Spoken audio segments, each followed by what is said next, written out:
আসসালামু আলাইকুম রহমতুল্লাহি বারাকাতু। সুপ্রিয় দর্শক, আপনারা দেখতেই পারছেন কসাইরা গরুর গোস্ত কাটানো ব্যস্ত। গরুর গোস্ত আসলে স্বাভাবিক একটা গরিব মানুষের গরুর মাংস কিনে খাওয়ার মতো সাধ্য তাদের নেই। আপনারা দেখতেই পারছেন গরুর মাংসের দাম 750 থেকে 800 টাকা কেজি। আসলে একটা গরিব অসহায় মানুষের 1 কেজি গরুর মাংস কিনে খাবে, সেই পর্যায়টা খুবই কষ্টের। আসলে আপনারা যারা জানেন এবং শোনেন, বোঝেন এত পর্যায়ের দাম, এই দামটা অস্বাভাবিক মানুষের কাছে। আসলে আমরা নিজেরাই এই দাম বাড়ানোর দিকে বেশি অগ্রসর হয়েছি।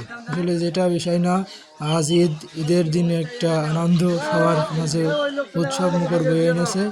সবাই ঈদ উপভোগ করুক এবং আনন্দ উপভোগ করুক। সবাই দেখতেই পারছেন প্রচণ্ড ভিড়। আপনারা দেখতেই পারছেন এখানে লোকজন গোস্তর মাংস নেওয়ার জন্য সিরিয়াল বাই সিরিয়াল দাঁড়িয়ে আছে। সুপ্রিয় দর্শক, দেখতেই পাচ্ছেন মানুষ দাঁড়িয়ে আছে তাদের 2-5 কেজি মাংস নেওয়ার জন্য। আপনারা দেখতেই থাকেন।